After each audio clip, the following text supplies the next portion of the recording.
True facts about Big Nose Kate. More than Doc Holliday's woman. Big Nose Kate was born Mary Katherine Haroney on November 9, 1849, in Rsekjvr, Hungary, the second daughter of Hungarian physician and teacher Mili Haroney and Katalin Boldas R. In 1860, Dr. Haroney, his second wife Katarina, and his children left Hungary for the United States, arriving in New York City on the German ship Bremen in September. The Haroney family settled in a predominantly German area of Davenport, Iowa, in 1862.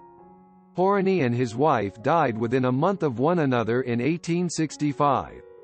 Mary Katherine and her younger siblings were placed in the home of her brother-in-law, Gustav Susemmel, and in 1870 they were left in the care of attorney Otto Smith. At age 16, Kate ran away from her foster home and stowed away on a riverboat bound for St. Louis, Missouri. Kate later claimed that while she lived in St. Louis she married a dentist named Silas Melvin with whom she had a son, and that both died of yellow fever.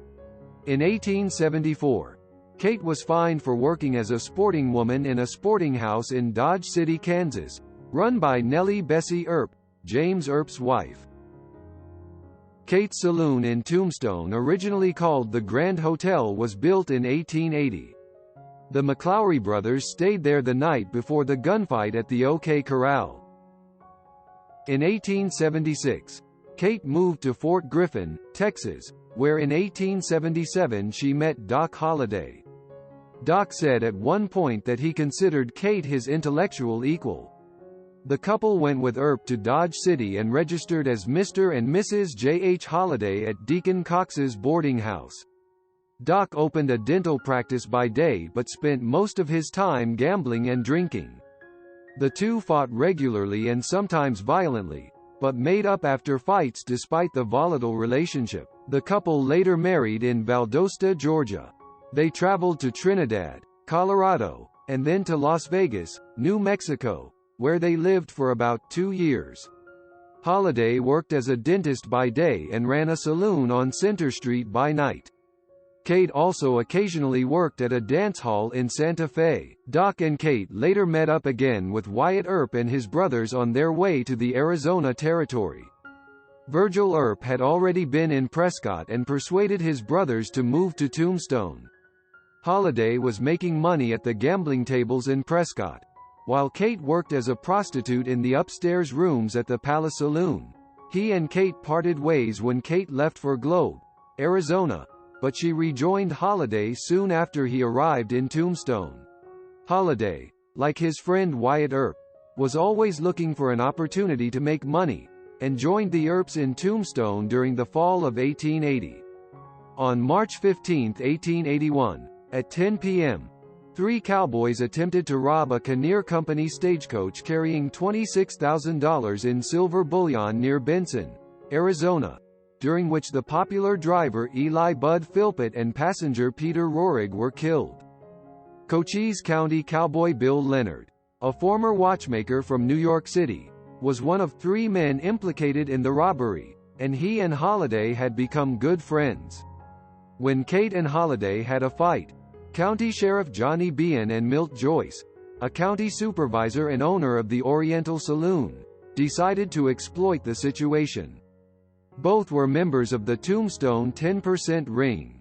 Bean and Joyce plied Kate with alcohol and suggested to her a way to get even with Holliday. She signed an affidavit implicating Holliday in the murders and attempted robbery. Judge Wells Spicer issued an arrest warrant for Holliday. The Earps found witnesses who could attest to Holliday's whereabouts elsewhere at the time of the case. Kate said that Bean and Joyce had influenced her to sign a document she didn't understand. With the cowboy plot revealed, Judge Spicer freed Holliday. The district attorney threw out the charges, labeling them ridiculous. After Holliday was released, he gave Kate money and put her on the stage. Kate returned to Globe for a time, but she returned to Tombstone in October of that year. In a 1939 letter to her niece Lillian Rafferty, Kate claimed that she was in the Tombstone area with Holliday during the days before the shootout. According to Kate, she was with Holliday in Tucson when they attended the San Agustin Feast and Fair in Levin Park during October 1881. On October 20, 1881, Morgan Earp rode to Tucson to request Holliday's assistance with dealing with Cochise County cowboys who had threatened to kill the Earps. She wrote that Holliday asked her to remain in Tucson for her safety, but she refused, and traveled with Holliday and Earp. Kate reminisced in the letter about her stay with Holliday at C.S. Fly's boarding house, which bordered the alley where the gunfight at the OK Corral took place. Kate accurately described minor details of the shootout, writing that on the day of the gunfight a man entered Fly's boarding house with a bandaged head and a rifle. He was looking for Holliday, who was still in bed after a night of gambling.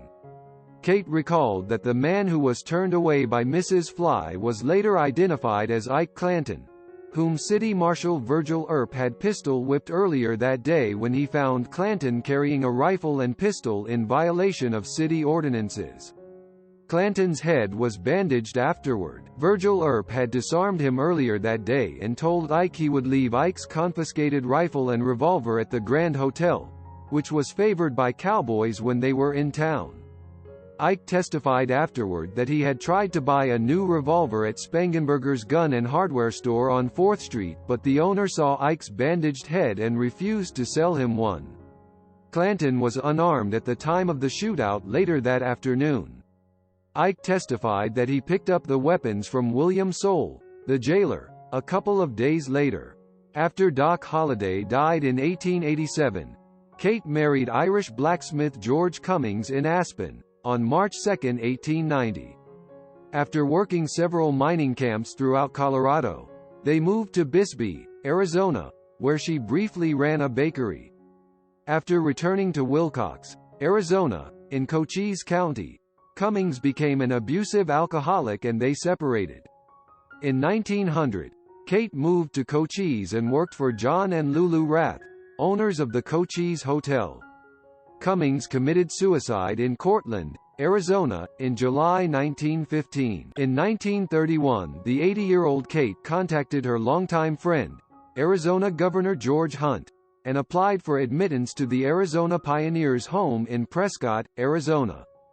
The home had been established in 1910 by the state of Arizona for destitute and ailing miners and male pioneers of the Arizona Territory. It took Kate 6 months to be admitted, since the home had a requirement that residents must be American citizens. She was admitted as one of the first female residents of the home. She lived there and became an outspoken resident, assisting other residents with living comforts. Kate wrote many letters to the Arizona state legislature, often contacting the governor when she was not satisfied with their response. Sadly, Kate died on November 2, 1940, 7 days before her 91st birthday, of acute myocardial insufficiency, a condition she started showing symptoms of the day before her death. She is interred in the Arizona Pioneers Home Cemetery in Prescott, Arizona. Goodbye Big Nose Kate.